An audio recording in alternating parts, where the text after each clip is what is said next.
اللہ کے نبی صلی اللہ علیہ وسلم کے دین، عقیدے اور اعمال و تعلیمات پر اپنی طاقت بساط کے مطابق عمل کیا۔ تینوں کے انجام اور تینوں کی حیثیت پر غور کیجیے۔ ابو لہب چونکہ نہ صرف یہ کہ مانا نہیں آپ کو، بلکہ مخالفت کی۔ ولادت کے وقت جو اس نے کیا وہ جو ہے بظاہر محبت کا اظہار ہے، لیکن اس کی محبت نہیں تھی جب اس نے رسالت کے کاموں میں آپ کی مخالفت کی، آپ کا رد کیا، دشمنوں کا ساتھ دیا۔ آپ کی پوری فیملی نے، اس کے پورے خاندان نے، بیوی نے، بیٹے نے جو مخالفت، پورے خاندان کا انجام دیکھیے۔ تفصیل کا میں ہم نہیں جاتے تھے۔ ابو طالب پر میں یہاں ہمارے سوال سے متعلق توجہ دلانا چاہتا ہوں کہ ایک منافقین کی مثال دی۔ ابو طالب بحیثیت بھتیجے یا رشتہ و قرابت کی بنیاد پر اللہ کے نبی صلی اللہ علیہ وسلم سے محبت رکھتے تھے، اور اس کا ثبوت ہے شیب ابی طالب میں 3 سال تک جب اہل مکہ کا بائیکاٹ مسلمانوں نے جھیلا، تو اس میں اس گھاٹی جس میں مسلمان سکونت پذیر تھے اس کا نام ہی شیب ابی طالب ہے، اور وہ ساتھ تھے، بنو ہاشم کے دیگر لوگ بھی تھے۔ آپ کا ساتھ دے رہے ہیں، آپ کے ساتھ کھڑے ہوئے ہیں، کفار مکہ کے سامنے کسی نہ کسی طرح سے آپ کے معاون و مددگار بنتے رہے، یہ ہم سب جانتے ہیں، سیرت کی کتابوں میں واضح ہے۔ لیکن اور آخر وقت تک ایمان نہیں لائے۔ بخاری مسلم اور دوسری حدیث کی کتابوں میں ان کے آخری وقت کا قصہ پڑھیے۔ سعید بن مسیب اپنے والد سے روایت کرتے ہیں کہ آپ کی وفات کے وقت اللہ کے رسول اللہ تشریف لائے، اور ابو جہل اور ابن امیہ وہاں موجود تھے۔ آپ نے کہا کہ چچا جان کلمہ پڑھ لیجئے، ہاں، قل کلمۃ قل لا الہ الا اللہ کلمۃ احاج لک بہا عند اللہ، آپ لا الہ الا اللہ کا کلمہ پڑھ لیجئے، میں اللہ کے پاس آپ کے لیے حجت پیش کروں گا، آپ کے لیے سفارش کروں گا۔ ہاں، جب آپ نے یہ دعوت دی تو ابو جہل اور ابن امیہ نے کہا کہ اترغب عن ملت عبد المطلب، کیا آپ عبد المطلب کے دین سے پھر جائیں گے؟ غور کیجئے، ان کے سامنے رسول کی دلیل کے سامنے باپ دادا کا حوالہ، عام طور سے اہل باطل کا یہی وتیرہ اور طریقہ، جبکہ وہ دلیل نہیں ہے۔ اور ابو طالب بالآخر جو ہے ایمان کے بغیر اس آر اور خوف سے کہ لوگ مجھے کہیں گے کہ باپ دادا کے دین سے پھر گیا، کلمہ نہیں پڑھا، بری صحبت کا نتیجہ، تو کلمہ نہیں پڑھا۔ اللہ کے نبی صلی اللہ علیہ وسلم نے کہا کہ میں جب تک مجھے منع نہ کیا جائے دعا کروں گا، آپ کے حق میں استغفار کروں گا۔ ہاں، کہتے ہیں کہ قرآن کی آیت اسی سلسلے میں نازلی، صحیح بخاری مسلم میں ہے، ما کان للنبی والذین آمنوا یستغفروا للمشرکین ولو کانوا اولی قربی، دہلا دینے والی اور جھنجھوڑنے والی آیت ہے۔ سگے چچا، دنیاوی اعتبار سے مددگار، یعنی دنیاوی اعتبار سے آپ کی محبت رکھنے والے تھے۔ نبی صلی اللہ علیہ وسلم سے ابو طالب کو محبت تھی کہ نہیں تھی؟ بالکل، یہ محبت رشتے والی تھی، یہ محبت۔ اور اسی محبت کا ذکر اللہ نے دوسری آیت میں کیا، انک لا تہدی من احببت، آپ جس سے محبت کریں اس کو آپ ہدایت نہیں دے سکتے۔ یہ محبت ولایت شرعی نہیں تھی، یہ فطری رشتہ داری والی محبت تھی، اور پھر وہ دنیاوی اعتبار سے ساتھ دیتے تھے۔ تو اللہ تعالیٰ نے کہا کہ نبی کے لیے اور مومنوں کے لیے جائز نہیں ہے کہ مشرکین کے لیے مغفرت طلب کریں، معافی کی دعا مانگے، چاہے وہ قرابت دار ہی کیوں نہ ہو۔ من بعد ما تبین لهم انہم اصحاب الجحیم، یہ واضح ہو جانے کے بعد کہ وہ جہنمی ہیں۔ آپ غور کیجئے کہ ابو طالب کی محبت زبانی تھی۔ اب یہاں کوئی یہ کہہ سکتا ہے، آپ شاید سوال کریں یا نہ کریں، میں ہی کر دوں، کہ یہ کوئی کہہ سکتا ہے کہ ابو طالب نے تو کلمہ ہی نہیں پڑھا تھا۔ اب آج ایک مسلمان کلمہ پڑھتا ہے لیکن تعلیمات نہیں مانتا، تو میں نے کہا اس کا جواب یہ دوں گا کہ اس کے الگ الگ درجات ہوں گے، کہ جو رسول اللہ صلی اللہ علیہ وسلم کی تعلیمات پر عمل نہیں کرتا، اپنے اختلافات کا حل اللہ کے رسول صلی اللہ علیہ وسلم کی حدیثوں سے، سنتوں سے نہیں کرتا، اپنے معاملات میں یا رسول اللہ صلی اللہ علیہ وسلم کی تعلیمات کے سامنے تسلیم و رضا کو اختیار نہیں کرتا، تو درجات الگ الگ ہو سکتے ہیں، لیکن یہ طے ہے کہ وہ کامل ایمان والا سچا بندہ نہیں ہے، حقیقت میں اللہ کے نبی صلی اللہ علیہ وسلم سے محبت کرنے والا نہیں ہے۔ تو مختصر میں حاصل کلام یہ ہے کہ نبی کریم صلی اللہ علیہ وسلم سے محبت صرف قول کا یا زبانی دعویٰ کے طور پر کافی نہیں ہے، بلکہ دل سے عقیدت و احترام کے ساتھ آپ سے محبت ہونا چاہیے، آپ کے اقوال احادیث کا احترام، آپ کا احترام۔ دیکھیں صحابہ کرام نبی کریم صلی اللہ علیہ وسلم حدیث پیش کرتے تھے نا، آج ہم سوچتے ہیں تو حیرت ہوتی ہے، بہت سارے مسلمان حدیث پیش کرنے کے بعد کہتے ہیں ارے فلاں تو یہ کہتے ہیں، ہمارا مسلک تو یہ ہے، امام کا قول تو یہ ہے۔ صحابہ کرام کی ایک نہیں 20 مثالیں ملے گی آپ کو، صحیح روایت ہے کہ اگر رسول اللہ صلی اللہ علیہ وسلم کی حدیث کے سامنے کسی نے کسی کا قول پیش کیا تو صحابہ کرام نے برداشت نہیں کیا، حضرت ابن عباس کا مشہور قول ہے کہ جب آپ نے حج تمتع کے تعلق سے بیان کیا کہ رسول اللہ صلی اللہ علیہ وسلم اس کی اجازت دی یا سنت سے ثابت ہے، تو ان کے شاگرد عروہ نے کہہ دیا کہ اس ابو بکر اور عمر تو اس سے منع کرتے تھے، حضرت عمر منع کرتے تھے، اس کی ایک حکمت تھی حالات اور انتظامات کی روشنی میں۔ اللہ حضرت ابن عباس غصے سے سرخ ہو گئے اور عروہ کو خطاب کرے گا یا عریہ، عروہ کو غصے سے عریہ کہا اور کہا یوشک ان تنزل علیکم حجارۃ من السماء، قریب ہے کہ آسمان سے تم پر پتھروں کی بارش ہو۔ اقول قال رسول اللہ صلی اللہ علیہ وسلم وتقولون قال ابو بکر و عمر، میں کہہ رہا ہوں کہ اللہ کے رسول صلی اللہ علیہ وسلم نے کہا اور تم کہتے ہو ابو بکر اور عمر نے کہا۔ آپ غور کیجئے ابو بکر اور عمر کون ہیں؟ میرے بعد میرے خلفائے راشدین کی پیروی کرنا، خود اللہ کے نبی ایک صحابی رسول کہہ رہے ہیں کہ نبی کی بات کو ہوتے ہوئے اگر اس کے معارضے میں کوئی شخص ابو بکر اور عمر فاروق رضی اللہ عنہما کے قول کو بھی پیش کرے تو وہ اللہ کے عذاب کو دعوت دیتا ہے۔ اللہ اکبر۔ اور یہ بات حضرت ابن عباس اپنی طرف سے نہیں کہہ رہے ہیں بلکہ یہ قرآن میں ہے نا، ہاں، قل ان کان آباؤکم و ابناؤکم و اخوانکم، ہم اس آیت کو بعد میں ذکر کر لیں گے، کوئی اگر سوال یا مناسبت رہی تو اس میں کہا کہ اگر کوئی چیز اللہ کے اور اس کے رسول سے زیادہ محبوب ہو تو اللہ کے عذاب کا انتظار کرنا چاہیے۔ اب آپ اللہ کے رسول اللہ سے محبوب کے قول کے سامنے اگر کسی کا قول پیش کرو، اب یہاں تو معارضے کی بات ہے، بعض اقوال ایسے ہیں کہ اگر اللہ کے رسول بعض روایتیں ملے گی کہ اللہ کے رسول اللہ کی بات کی موافقت میں کسی دوسرے کا قول پیش کیا تو صحابہ ناراض ہو گئے۔ مجھے یاد پڑتا ہے صحیح مسلم ہی میں ہے، حضرت عمران بن حسین نے ایک حدیث بیان کی کہ حیا خیر ہی لاتی ہے، ایمان کا حصہ ہے، الحیاء لا یاتی الا بخیر، اس طرح کے الفاظ ہیں۔ ہاں جی، تو کسی نے مجلس میں کہہ دیا کہ ہاں یہ حکمہ کا بھی قول ہے، اس پر عمران بن حسین ناراض ہو گئے اور غصے سے اس کو مجھے کہا کہ تم اس لائق ہو کہ تم کو کوڑا مارا جائے، سزا دی جائے۔ نبی کی بات، یہ نبی کا مقام، آپ کی محبت اور احترام کا یہ درجہ ہے کہ اللہ کے نبی صلی اللہ علیہ وسلم کی یہ بات جب آ جائے تو بندہ سر جھکا دے، اسے قبول کر لے۔ تو آپ نے جو سوال کیا، نبی کی محبت کے لیے لازم ہے کہ آپ کی خبروں کو سچا دل سے مانے، زبان سے اقرار کرے، آپ کے جو ہے اقوال اور افعال کو جو ہے اس کو آپ کے اوامر پر عمل کرے اپنی طاقت کے مطابق، نواہی سے ممنوعات سے بچے۔ یہاں میں اشارہ کر دوں اختصار کے ساتھ کہ جس طریقے سے لا الہ الا اللہ کو ماننے کی 7 شرطیں اور بعض علماء نے 8 شرطیں بیان کی ہیں، یقین ہو، علم ہو، اخلاص ہو، قبول ہو، صدق ہو، محبت ہو، قبول، ہاں، یہ انقیاد، اس 7 شرطیں جس طریقے سے لا الہ الا اللہ کے صحیح ہونے کے لیے ضروری ہے، ٹھیک یہی 7 شرطیں محمد الرسول اللہ صلی اللہ علیہ وسلم کے یہ بھی ماننے کے لیے بھی ضروری ہے، جس میں علم و یقین کے ساتھ آپ غور کیجئے کہ انقیاد کا معنی ہوتا ہے تابعداری، کہ آپ رسول کو محمد الرسول اللہ جب کہہ رہے ہیں تو آپ کا ماننا اس وقت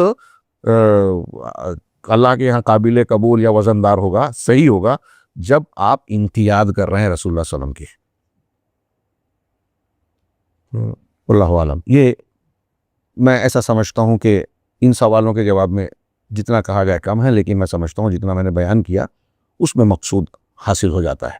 نبی کریم صلی اللہ علیہ وسلم کی اتباع سے متعلق اور بھی دلیل ہے، اسی طرح درود شریف لیجئے یا سیرت کا مطالعہ لیجئے، تو ان چیزوں یہ چیزیں ایک انسان کی زندگی میں کیا کردار نبھاتے ہیں؟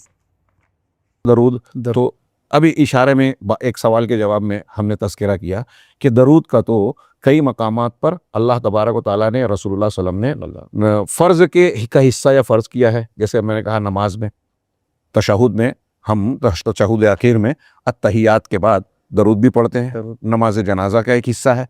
اللہ کے نبی صلی اللہ علیہ وسلم کا نام جہاں لیا جائے، آپ کا ذکر ہو، تو وہاں بھی جو شخص درود نہ بھیجے، حضرت جبرائیل نے اسے بددعا دی ہے۔ منبر پر چڑھتے ہوئے جو 3 مرتبہ آمین کہا رسول اللہ صلی اللہ علیہ وسلم نے، وہ حدیث آپ جانتے ہیں، رمضان مل جائے اور جو مغفرت نہ کروائے، والدین مل جائے اور جنت نہ واجب کرا لے، اسی کو کہا کہ رسول اللہ صلی اللہ علیہ وسلم کا نام آئے اور کوئی درود نہ بھیجے تو اس پر اللہ کی لعنت، اللہ کی رحمت سے دور ہو، تو اللہ کے رسول نے کہا آمین۔ تو درود بھیجنا اللہ کے رسول صلی اللہ علیہ وسلم کے حقوق میں سے ایک حق ہے۔ شریعت میں کچھ مقامات پر درود بھیجنا، آپ پر درود السلام بھیجنا فرض ہے، کئی مقامات پر مسنون اور فضیلت کا کام ہے۔ نبی کریم صلی اللہ علیہ وسلم نے اس پر ابھارا ہے، ترغیب دی ہے، خاص طور سے آپ نے فرمایا جمعہ کے دن مجھ پر زیادہ سے زیادہ درود بھیجا جائے، اور اس کی بڑی فضیلت بیان کی گئی ہے کہ جو درود صرف پڑھتا رہے گا تو اللہ تعالیٰ اس کے ضروریات کو پورا کرے گا۔ اس کی فضیلت میں مختلف اذکار ہیں، لیکن اس سلسلے میں بھی میں نے دیکھا کہ ہمارے یہاں ایسے مقامات پر درود پڑھنے کا اہتمام کیا جاتا ہے جہاں شرعی طور پر عبادات میں اس کا ذکر نہیں ہے، میت کی تدفین اور اس کے بعد کچھ قدم چل کے اور پتہ نہیں کیا کیا اس طرح کی محفلیں اجتماعی طور سے کچھ درود بھیجے جاتے ہیں۔ کچھ ایسے درود بنائے گئے جن کو الگ الگ فضیلت بنائے کہ فلاں سلسلے کی یہ چشتیہ، قادریہ، نقشبندیہ، سہروردیہ اور فلاں فلاں جو ہے اس میں سے الگ الگ لوگوں کے سلسلے کے اختیار کیے ہوئے کہ فلاں شیخ کو خواب میں یا ان کے کشف میں یہ درود آیا تھا اور یہ اس کی اتنی فضیلت ہے۔ تو ان سارے چیزوں کے تناظر میں عرض کروں گا کہ سب سے بہترین درود کے کئی صیغے ہو سکتے ہیں، جب تک کہ شریعت کے خلاف ہو، صحابہ کرام سے کئی صیغے، سب سے بہترین درود ہم وہ مانیں گے جو خود اللہ کے نبی جناب محمد رسول اللہ صلی اللہ علیہ وسلم نے بتایا ہے۔ آپ سے زیادہ جامع کلام کسی کا کلام ہو ہی نہیں سکتا، لہٰذا اس پر اکتفا کرنا چاہیے۔ سیرت کا سیرت کا مطالعہ، کیا کردار ہے؟ سیرت کا مطالعہ جب ہمارے لیے اللہ کے نبی صلی اللہ علیہ وسلم کو اللہ نے اسوہ قرار دیا، جب آپ کی اطاعت کو فرض قرار دیا، جب حکم دیا کہ آپ کی اطاعت کرو، جب کہا کہ ما آتاکم الرسول فخذوہ وما نہاکم عنہ فانتہوا، جو رسول دے لے لو، جس سے منع کیا رک جاؤ۔ ان سارے احکامات پر ہم عمل اسی وقت کر سکتے ہیں جب سیرت پڑھیں گے، جب ہمیں پتہ ہی نہیں چلے گا کہ رسول اللہ صلی اللہ علیہ وسلم کے معاملات کیا تھے، آپ اللہ کے ساتھ معاملات کیا تھے، بیویوں کے ساتھ، دوست و احباب یا اپنے رعایا یا قوم کے ساتھ آپ کے معاملات کیا تھے، اور مختلف زندگی کے معاملات میں نماز پڑھنے کے کیا طریقہ تھا آپ کا، روزہ کس طرح رکھتے تھے، حج کی کیا تفصیلات ہیں، آپ کی سنتیں کیا ہے، جب ہم یہ جانیں گے ہی نہیں تو اس پر عمل کیسے کر پائیں گے؟ بالکل صحیح۔ اور یہ کیسے جانیں گے؟ جب آپ کی حدیثیں اور آپ کی سیرت پڑھیں گے۔ اور نبی کریم صلی اللہ علیہ وسلم کی سیرت انسان کی روحانی غذا ہے۔ میں اگر موقع ہو تو ایک واقعے کی طرف اشارہ کروں۔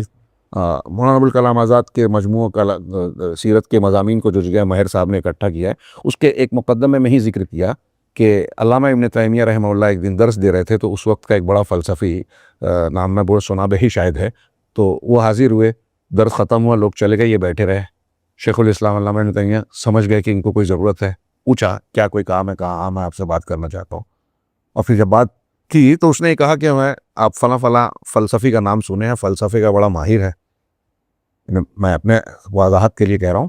تو اللہ نے کہا کہ ہاں نام تو سنا ہے، کہا وہ میں ہی ہوں، میں فلسفہ جانتا ہوں، گتھیاں سلجھاتا ہوں، لیکن مجھے بہت بے چینی رہتی ہے، رات رات بھر نیند نہیں آتی، ایک سوال کا جواب سوچتا ہوں، اس کا جواب حل ہو جاتا ہے، پھر دوسرا اس پہ اعتراض اور سوال پیدا ہوتا ہے، پھر اس میں الجھ جاتا ہوں، صبح ہو جاتی ہے، اور پھر میں ایک بے چینی کا، بے قراری کا شکار رہتا ہوں۔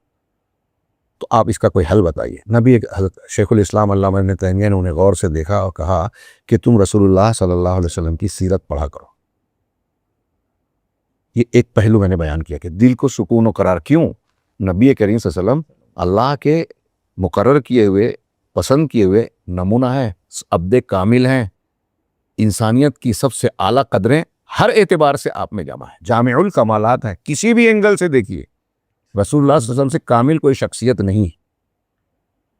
کسی قدر کو دیکھیے، امانت میں، سچائی میں، وفا میں، بہادری میں، سخاوت میں، شرم و حیا میں، اس کا جو سب سے اعلیٰ ترین معیار کسی کوئی انسان محبت میں، امانت داری میں، سچائی میں جو سب سے اونچی چوٹی پر ہو سکتا ہے، آپ کو محمد رسول صلی اللہ علیہ وسلم وہاں نظر آئیں گے، کہیں آپ کے اندر کوئی جھول نقص نظر نہیں آئے گا۔ تو یہ اس لیے بھی سیرت کا مطالعہ ضروری ہے کہ سب سے اعلیٰ نمونہ ہمارے سامنے پیش ہو جو اللہ نے ہمارے لیے نمونہ بنایا ہے۔ اور ایک اہم پہلو تربیتی نقطہ نظر سے سیرت کا مطالعہ بہت اہم ہے۔ محبت رسول پیدا کرنے کے لیے کیوں ضروری ہے کہ جب ایک بندہ سیرت کو پڑھے گا تو اللہ کے رسول صلی اللہ علیہ وسلم کے احسانات کو، امت کے لیے آپ کی خیرخواہی کو، آپ کی قربانیوں کو، آپ کے اخلاق حسنہ کو، خلق عظیم کو، اور اس طرح خوبیوں کے بہت سارے پہلوؤں کو جس طرح جانتا جائے گا، اسی کے مطابق اس سے محبت، آپ سے محبت بڑھتی جائے گی۔ یہ ایمان کی اہل علم نے بیان کیا، شیخ عبدالرزاق البدر کے لمبے مضامین ہیں، ایمان کی زیادتی کے اسباب کیا ہوں، تو اس میں ایک سبب یہ ہے قرآن پر تدبر کیا جائے، ایک سبب یہ بیان کیا کہ اللہ کے اسماء و صفات کو، اس کی خوبیوں کو، کمالات اور جمالات کو جانا جائے۔ جو جتنا اللہ کو جانے گا، معرفت ہوگی، اتنی محبت بڑھے گی، ایمان بڑھے گا۔ ایسے ہی رسول اللہ صلی اللہ علیہ وسلم کی سیرت کا مطالعہ کیا جائے، تو جو سیرت کا جتنا مطالعہ کرے گا اتنا آپ سے محبت کرنے والا بنے گا. اور آج کے تناظر میں آپ کے چینل سے اگر میرا یہ پیغام جائے کہ نئی نسل کی اگر تربیت کرنی ہے تو ماں باپ سرپرستوں کو لازم ہے کہ وہ اپنے بچوں کو اگر سدھارنا چاہتے ہیں تو جناب محمد رسول اللہ صلی اللہ علیہ وسلم کی سیرت کا مطالعہ کرائیں، بتائیں، واقعات سنائیں. یہ بہت بہت ضروری ہے، اور تربیت میں، ایمان کو بڑھانے میں اور رسول اللہ صلی اللہ علیہ وسلم سے محبت پیدا کرنے میں بہت بڑی مددگار چیز ہے. ہم نے سیرت نہیں پڑھائی اللہ کے رسول صلی اللہ علیہ وسلم کی، صحابہ کی، اسی لیے آج کی نئی نسل مسلمان ہوتے ہوئے کسی فلم ایکٹر کو، کسی کھلاڑی کو، کسی ٹی وی سیریل کے کسی آدمی کو، یا زندگی کے مختلف میدان میں جن کو دین کا علم نہیں ہے ان کو اپنا ہیرو اور آئیڈیل نمونہ مان لیتے ہیں. تو سیرت کا مطالعہ اس اعتبار سے میں سمجھتا ہوں کہ ہر مسلمان کے لیے لازم ہے کہ اس کے بغیر وہ دین کے مقاصد اور اپنے ایمان کے مقاصد و مطالب کو پورا نہیں کر سکتا. جی جزاکم اللہ شیخ ایک اور سوال ہے کہ ایک عام مسلمان اپنے نبی سے کیسی محبت کرے؟ اس سوال کا مختصر سا جواب ہم یوں دے سکتے ہیں کہ ایک مسلمان کو نبی کریم صلی اللہ علیہ وسلم سے ویسے ہی محبت کرنی چاہیے جیسے اللہ نے قرآن میں، رسول اللہ صلی اللہ علیہ وسلم نے احادیث میں بیان کی، اور جیسے صحابہ کرام رضوان اللہ علیہم اجمعین نے اختیار کیا. یعنی صحابہ نے جیسے محبت کی ویسے ایک مسلمان کو محبت کرنے کی پوری کوشش کرنی چاہیے. شیخ صحابہ نے جو نبی کریم صلی اللہ علیہ وسلم سے محبت کی تو ان کی محبت کیسی تھی؟ اللہ کے نبی صلی اللہ علیہ وسلم کے اصحاب کرام کی پوری زندگی محبت رسول کی شکلوں میں یا تعلیمات کے سلسلے میں بڑی تفصیل کی متقاضی ہے. میں اختصار کے ساتھ قاضی عیاض نے ایک قول پیش کروں. قاضی عیاض نے شفا میں، اپنی کتاب الشفا میں ایک حضرت علی رضی اللہ تعالیٰ عنہ کی روایت پیش کی. ان سے یہی سوال کیا گیا کہ تم لوگ یعنی صحابہ، آپ لوگ اللہ کے رسول صلی اللہ علیہ وسلم سے کیسی محبت کرتے تھے یا کتنی محبت کرتے تھے؟ اس طرح کا سوال تھا. تو حضرت علی رضی اللہ تعالیٰ عنہ نے جواب دیا کہ اپنے ماں باپ سے زیادہ، اپنی جان سے زیادہ، اپنے بال بچوں سے زیادہ، اور انتہائی شدید پیاس کی حالت میں ٹھنڈے پانی کی خواہش سے زیادہ ہم اللہ کے رسول صلی اللہ علیہ وسلم سے محبت کرتے تھے. یہ ایک جواب ہوا. اب صحابہ کرام کی زندگی میں ہم دیکھیں تو کیسے کرتے تھے، تو ہم یہ کہیں گے کہ اللہ کے رسول صلی اللہ علیہ وسلم کی خالص اطاعت، آپ کی اتباع.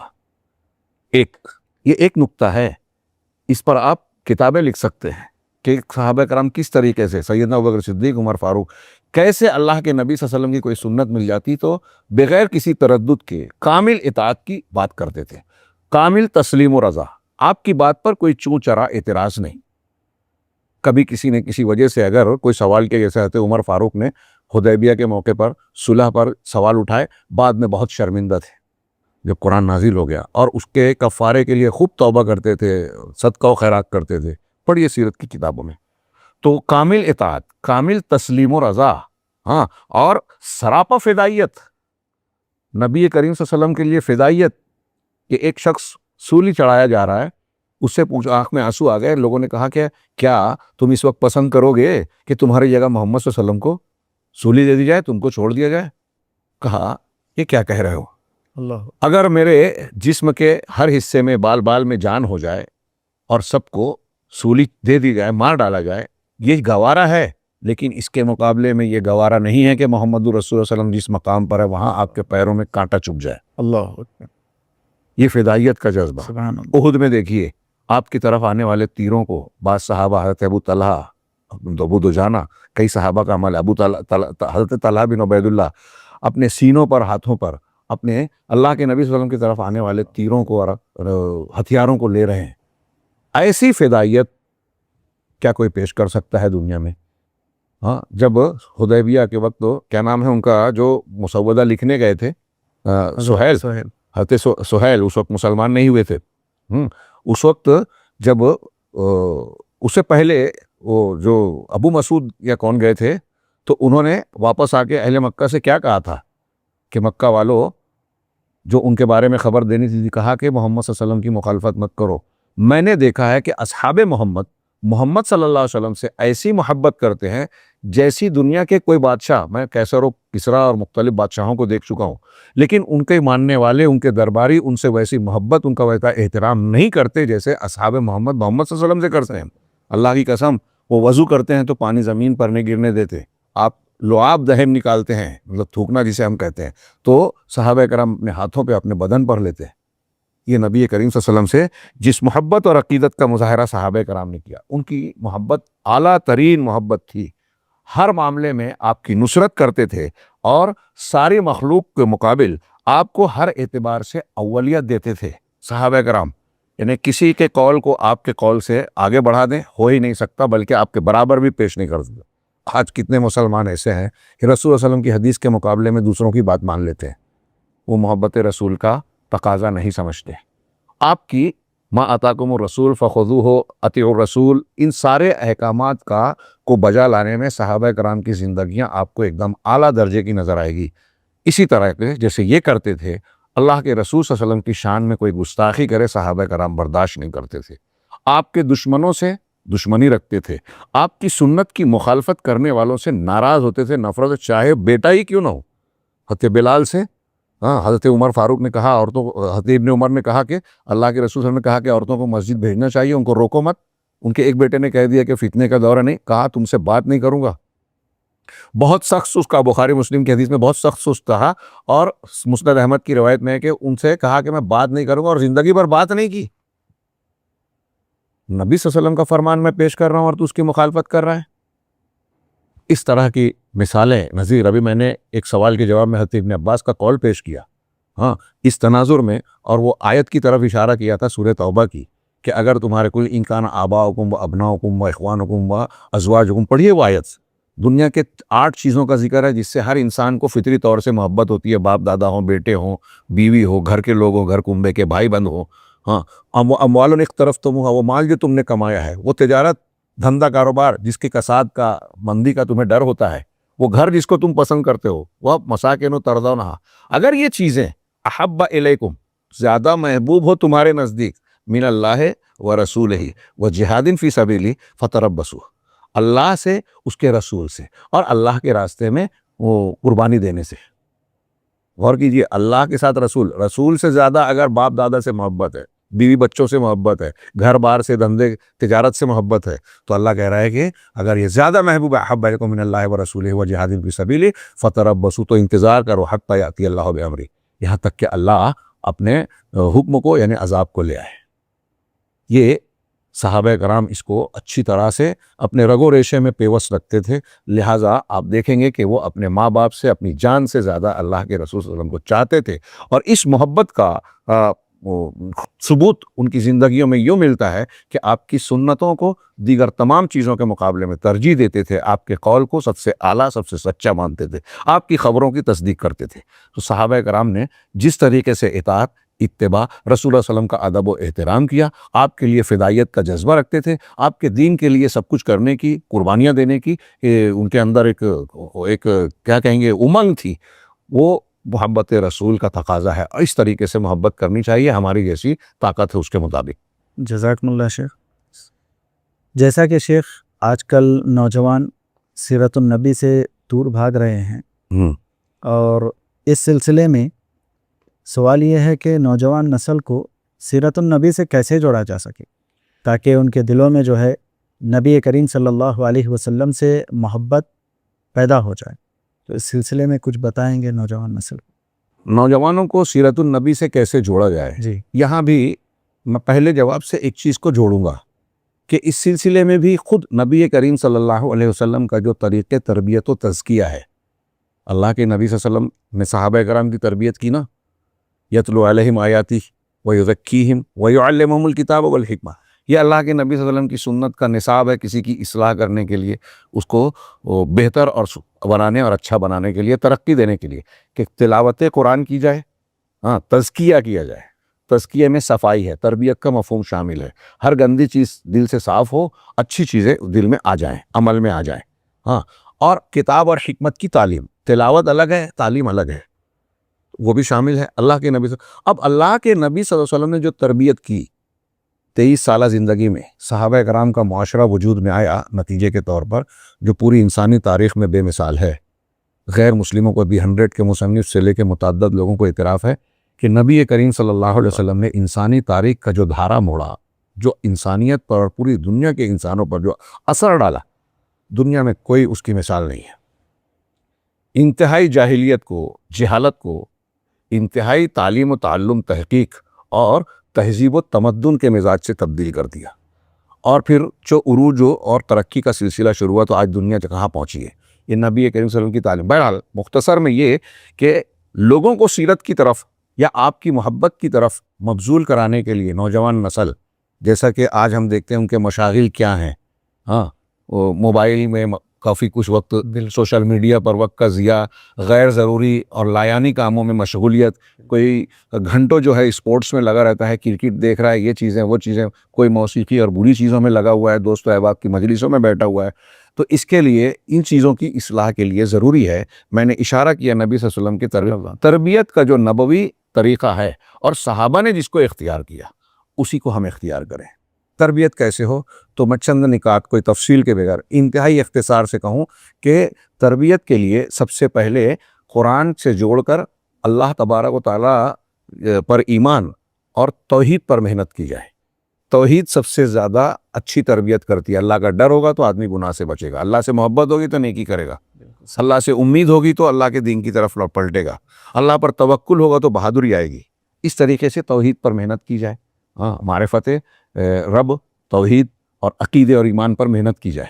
دوسرا یعنی یہ نبی صلی اللہ علیہ وسلم کا یا تمام انبیاء کی تربیت کا طریقہ ہے کہ پہلے عقیدے پر محنت کی جائے، دوسرے نمبر پر قرآن و حدیث سے جوڑا جائے، اللہ کے رسول صلی اللہ علیہ وسلم کی اطاعت، اور گھر کو تربیت کا ماحول دیا جائے، لوگوں کے سامنے ایسی چیزوں کو پیش کیا جائے، اپنی مشغولیت اختیار کی جائے جو مفید ہو۔ اگر ماں باپ خود ٹی وی سیریل دیکھ رہے ہوں، موبائل پر گندے پروگرام یا اسپورٹس کے شائقین ہوں، شوق رکھنے والے ہوں، تو آپ کیسے سوچ سکتے ہیں کہ باپ جو ہے وہ کرکٹ دیکھ رہا ہے تو بیٹا جو ہے وہ کسی بڑے عالم کا درس سنے گا، بالکل صحیح، مسجد میں جائے گا؟ ایسا نہیں ہو سکتا۔ تو گھر میں تربیت کا ماحول بنانا، نمونہ بنانا یہ ضروری ہے۔ پھر اللہ کے نبی صلی اللہ علیہ وسلم کی سیرت سے، جیسے پہلے سوال میں تھا کہ اس سے کیسے لگاؤ جائے، ایک چھوٹے بچوں کو کہانی سننے کا بڑا شوق ہوتا ہے، اور اس کے لیے لوگوں نے کتابیں لکھی۔ کیا کیا کرتے ہیں آج کل، ایک سازش اور منظم طریقے سے کارٹون بنایا جاتا ہے۔ ہمارے گھروں میں پرانا ایک طریقہ تھا، وہ آج اختیار کرنے کی ضرورت ہے کہ اللہ کے نبی صلی اللہ علیہ وسلم اور صحابہ کرام کی سیرت کے واقعات سنائے جائیں، انبیاء کے قرآنی واقعات سنائے جائیں۔ اس کا بہت ہی مثبت اور اچھا اثر پڑتا ہے۔ اسے چھوڑ کر لوگ الٹی سیدھی جھوٹی سچی کہانیاں سناتے ہیں۔ سچے واقعات اور ایسے واقعات ہمارے اسلاف کے بھی جس میں محبت رسول کے جذبات نمایاں ہوں، وہ بیان کیے جائیں۔ سیرت اسی طریقے سے نبی کریم صلی اللہ علیہ وسلم کی سیرت اور شخصیت سے متعلق جو ہے وہ جو ہے ہم کتابیں اپنے گھروں میں رکھیں، اس کو پڑھنے کی ترغیب دیں۔ اگر موبائل ہے تو موبائل پہ وہ چیزیں پڑھنے کی۔ پھر بچے کو مسجد سے جوڑا جائے، 7 سال کا ہو جائے تو نماز کے لیے لے جائیں، 10 سال کا ہو جائے تو نہ جانے پہ ماریں، خطبہ جمعہ، دروس اس میں شریک کروائیں، اور ہو سکے تو علماء سے جوڑیں۔ کون سے علماء؟ جو واقعی متقی، پرہیزگار اور قرآن و حدیث کا علم رکھنے والے ہیں، علماء سو یا بدعتی نہیں۔ یہ ان کی جو تربیت اور ماحول وہاں بنے گا، اس سے دین کی طرف شوق ہوگا۔ نبی صلی اللہ علیہ وسلم کی اور انبیاء اور اس کے بعد نبی کے بعد جن سے نیک صالح لوگوں سے محبت ہونی چاہیے، وہ محبت پیدا ہوگی، ان کے زندگیوں کو جاننے پڑھنے کا شوق ابھرے گا۔ اچھے استاذ کا ہو سکے تو انتظام کیا جائے، اچھا مدرسہ اختیار کیا جائے، اور ان ساری چیزوں کے ساتھ جو ایک انتہائی ضروری چیز ہے کہ بری صحبت سے بچایا جائے۔ بعض علماء نے لکھا کہ تربیت کے لیے انتہائی ضروری ہے کہ بچے کو بری صحبت سے بچایا جائے۔ اچھی صحبت ہو تو اصحاب کہف کا کتا بھی کرامت والی لمبی نیند 300 سال کی عمر پایا، بری صحبت ہو تو نبی کی بیوی حضرت لوط کی بیوی بھی عذاب کا شکار ہوئی قوم کے ساتھ۔ ان کی صحبت کے اثرات کے 2 حصے، 2 نمونے پیش کیے جا سکتے ہیں۔ تو یہ میں نے مختصر سی بات عرض کی کہ ہمارا تربیتی ڈھانچہ قرآن و حدیث کی روشنی میں اور صحابہ کرام کے تعامل کی روشنی میں اگر ہم اختیار کریں تو یقینی طور سے ہمارے بچوں میں جناب محمد رسول اللہ صلی اللہ علیہ وسلم سے محبت اور آپ کی سیرت کے مطالعے کا ذوق پیدا ہوگا۔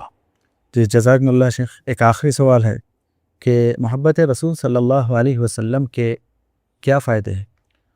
محبت رسول کے فائدے یہ جہاں چیز ہے کہ اللہ و قلم تیرے کہ محمد سے وفا تو نے تو تیرے ہیں۔ تو ہم تیرے ہیں۔ اللہ رب العالمین نے کہا قل ان کنتم تحبون اللہ فاتبعونی۔ میں نے شروع میں پہلے سوال کے جواب میں کہا کہ اللہ سے محبت توحید کی بنیاد ہے۔ وہ ایک اچھی خاصی لمبی چوڑی تفصیل کی متقاضی ہے، اس پر کتابیں لکھی ہیں بعض علماء نے۔ اور اللہ سے محبت، رسول سے محبت و اطاعت کے بغیر نہیں ہو سکتا۔ اور اللہ نے خود کہا کہ اگر قل ان کنتم تحبون اللہ، اگر تم اللہ سے محبت کرتے ہو فاتبعونی، تو میری اتباع کرو۔ اب اللہ کے رسول کی اتباع اللہ کے رسول کی محبت کے ساتھ ہوگی، اتباع اور محبت کو میں جوڑ کے کہہ رہا ہوں۔ تو اللہ آگے کہہ رہا ہے یحببکم اللہ ویغفر لکم ذنوبکم، اگر تم اللہ کے رسول کی اتباع کرو گے تو فائدہ کیا ملے گا؟ اللہ کی محبت۔ اللہ کی محبت۔ کون بندہ نہیں چاہے گا کہ اللہ مجھ سے محبت کرے؟ ہم اللہ اور اس کے رسول، ہم اللہ سے رسول سے محبت کرتے ہیں، دعوت ہم کرتے ہیں، کر سکتے ہیں، یہ خاص بات نہیں ہے۔ اہم بات یہ ہے کہ اللہ ہم سے محبت کرے۔ بالکل اللہ نے یہ کہا صحابہ کرام کے بارے میں کہ اللہ ان سے راضی ہو گیا، یہ کوئی چھوٹی بات نہیں ہے۔ رضا محبت کے ساتھ ہے۔ ہم اللہ کے صبح و شام کے اذکار میں کہا رضیت باللہ ربا وبالاسلام دینا ومحمد صلی اللہ علیہ وسلم نبیا، یہ تعلیم دی گئی محبت رسول کی دلیلوں میں، اس کو بھی شامل کر لیجیے۔ محمد کے نبی ہونے پر راضی ہیں، تو راضی ہونے کا مطلب کیا ہے کہ نبی کی حیثیت سے آپ نے جو بھی تعلیم دی، جو بھی باتیں بتائی، وہ سب ہمیں قبول ہے۔ اللہ کہہ رہا ہے جب اس طرح سے رضامندی اور اطاعت ہوگی تو اللہ تم سے محبت کرے گا، تو محبت کا ایک، محبت رسول کا ایک فائدہ اللہ کی محبت، اللہ کی محبت۔ مغفرت، گناہوں کی بخشش، یہ دو چیزیں مل گئی تو دنیا اور آخرت کامیاب۔ جو اللہ کا محبوب ہوگا اسے دنیا کی کوئی ذات نقصان پہنچا پائے گی؟ ابراہیم علیہ السلام کی آگ جس طرح ٹھنڈی ہو گئی تھی، ہماری خلاف جلائی گئی، آگے بھی ٹھنڈی ہو سکتی ہے۔ ہاں اللہ چاہے تو آزمائش کے طور پر تکلیفوں میں مبتلا کرے گا، لیکن رسوائی نہیں ہوگی، یہ ایک فائدہ۔ اسی طریقے سے نبی صلی اللہ علیہ وسلم کی اطاعت و محبت یہ معیار ہے کہ آپ ہدایت پر ہیں یا نہیں ہیں۔ یہ میں نہیں کہہ رہا ہوں، سورہ نور میں اللہ نے اللہ کی اطاعت کرو، رسول کی اطاعت کرو کا حکم دینے کے بعد اور اپنے اعمال کو ضائع نہ کرو، ہاں اگر تم نہیں مانتے تو رسول پر وہی ذمہ داری ہے جو اس کو سونپی گئی ہے اور تم سے تمہارا سوال ہوگا۔ اس کے بعد ایک جملہ کہا اللہ تعالیٰ نے وَإِن تُطِيعُوهُ تَهْتَدُوا، کہ اگر تم نے رسول کی اطاعت کی تو ہدایت پا جاؤ گے۔ میں اکثر تقریروں میں ایک جملہ کہتا ہوں، یہاں بھی دہرا دوں کہ یہ رسول صلی اللہ علیہ وسلم کو جو مقام اللہ تعالیٰ نے دیا کہ جو کچھ دے لے لو، جس سے منع کر دے رک جاؤ، تمہارے لیے اللہ کے رسول صلی اللہ علیہ وسلم کی ذات میں بہترین نمونہ ہے۔ اگر تم ان کی اطاعت کرو گے تو ہدایت پا جاؤ گے۔ آپ کے ماننے کے لیے اتنی آیتیں اور بہت سی اور دلیلیں، اور آپ کے نہ ماننے کے نتیجے میں ابھی میں نے کہا کہ قرآن کی سورہ نور ہی کی ایک آیت اور ہے فَلْيَحْذَرِ الَّذِينَ يُخَالِفُونَ عَنْ أَمْرِهِ أَن تُصِيبَهُمْ فِتْنَةٌ أَوْ يُصِيبَهُمْ عَذَابٌ أَلِيمٌ، کہ جو لوگ رسول کے حکم کی، سنت کی مخالفت کرتے ہیں، یعنی آپ سے محبت نہیں کرتے، محبت کا معیار یہی ہے۔ آپ نے محبت کی علامت پوچھی تو اس میں ایک اہم سوال کا جواب یہ تھا، خود اللہ کے رسول نے کہا من اطاعنی فقط احبنی، جس نے میری اطاعت کی اس نے مجھ سے محبت کی۔ تو اسی تناظر میں دیکھیے کہ جو میرے حکم کی مخالفت کرتا ہے اسے ڈرنا چاہیے کہ انہیں فتنہ پکڑ لے یا دردناک عذاب۔ فتنے سے کی ایک تفسیر علماء نے کی کہ دنیا کا عذاب، آج ہم پر عذاب کئی قسم کے آ رہے ہیں، بے عزتی ہے، معاشی طور سے پریشانیاں ہیں، دشمنوں کا تسلط ہے، ہمارے خلاف قوانین بنا رہے ہیں، ہمارے اوقاف، ہمارے مدارس، ہماری مساجد خطرے میں ہیں، زبانی جمع خرچ کرتی ہے، مسلمانوں کا استعمال کرتے ہیں، ذلیل کرتے ہیں، بدنام کرتے ہیں، کیا نہیں ہے۔ اللہ تعالیٰ کہہ رہا ہے کہ فتنہ آئے گا رسول کی مخالفت کرو گے۔ ایک حدیث کی، لمبی حدیث کا ایک ٹکڑا ہے وَجُعِلَ الذُّلُّ وَالصَّغَارُ عَلَىٰ مَنْ خَالَفَ أَمْرِي، کہ جو میرے حکم کی، میرے امر کی مخالفت کرے گا اس پر ذلت اور بے عزتی، صغار، پستی جو ہے اس پر مسلط کر دی جائے گی۔ تو اطاعت رسول کا فائدہ، محبت رسول کا فائدہ یہ ہے کہ ہم ذلت سے، رسوائی سے، دنیا کی ان بے عزتیوں سے بچ سکتے ہیں، عذاب سے بچ سکتے، ورنہ فتنہ آئے گا اور دردناک عذاب آئے گا۔ یہ ایک فائدہ۔ اسی طرح اللہ کے رسول صلی اللہ علیہ وسلم کی محبت سے دنیا میں ہم کو عزت ملے گی، دنیا میں حفاظت ملے گی، جو ابھی میں نے دلیلیں پیش کی اس کی بنیاد پر بھی کہہ سکتے ہیں، اللہ کی محبت ملے گی، اور دنیاوی اعتبار سے ہماری زندگی میں اس سے اچھی تبدیلیاں آئے گی۔ کوئی بھی انسان اچھا انسان بننا چاہتا ہے، مکمل آدمی بننا چاہتا ہے، کامل مرد بننا چاہتا ہے، یا آج کی زبان میں ہم کہیں کہ پرسنالٹی ڈیولپمنٹ، ہمارے ہاں بولتے ہیں کہ اس کا کورس ہوتا ہے، گھنٹے کی فیس لگتی ہے، لاکھوں میں لوگ پڑھتے ہیں۔ میں عرض کروں گا کہ نبی کریم صلی اللہ علیہ وسلم کی سیرت کا اور شخصیت کا، آپ کے طور طریقوں کا، رہن سہن کا، لباس کا، اٹھنے بیٹھنے کا انداز، آپ کے طور طریقے کو، سیرت کو پڑھ کر اگر کوئی آدمی اس کی خالص پیروی کرے تو پرسنالٹی ڈیولپمنٹ کا وہ استاذ اور نمونہ بن جائے گا. زندگی سنور جائے گی اس کی. سب سے بہترین انسان جب جناب محمد رسول اللہ صلی اللہ علیہ وسلم دنیا میں ثابت ہو چکے ہیں ہر اعتبار سے، عقلاً، شرعاً، تاریخی اعتبار سے، مسلمانوں کے علاوہ غیر مسلموں نے بھی اسے قبول کیا ہے، تو ظاہر سی بات ہے کہ آپ کے طریقے کو اختیار کرنے والا شخص سب سے اچھا انسان ہوگا. تو آپ خود یا آپ کے بال بچے چاہتے ہیں کہ اچھے انسان بنے تو رسول اللہ صلی اللہ علیہ وسلم کی محبت اور رسول اللہ صلی اللہ علیہ وسلم کی محبت کے تقاضے، یعنی آپ کی اطاعت، فرما برداری، آپ کا ادب و احترام کے ساتھ آپ کے حقوق کا لحاظ، یہ اختیار کیا جائے. تو اس طریقے سے شارٹ میں، مختصر میں کہہ سکتے ہیں کہ دنیا کے سارے خیر، اللہ کا رحم، اطیعوا اللہ واطیعوا الرسول لعلکم ترحمون، تاکہ تم پر رحم کیا جائے. یعنی اللہ کی رحمت چاہیے تو اللہ کے رسول کی اطاعت ضروری ہے، عزت چاہیے تو اللہ کے رسول کی اطاعت، عذاب سے بچنا ہے تو اللہ کے رسول کی اطاعت ضروری ہے، سعادت چاہیے، سکون چاہیے، اللہ کے رسول کی محبت اور اطاعت ضروری ہے.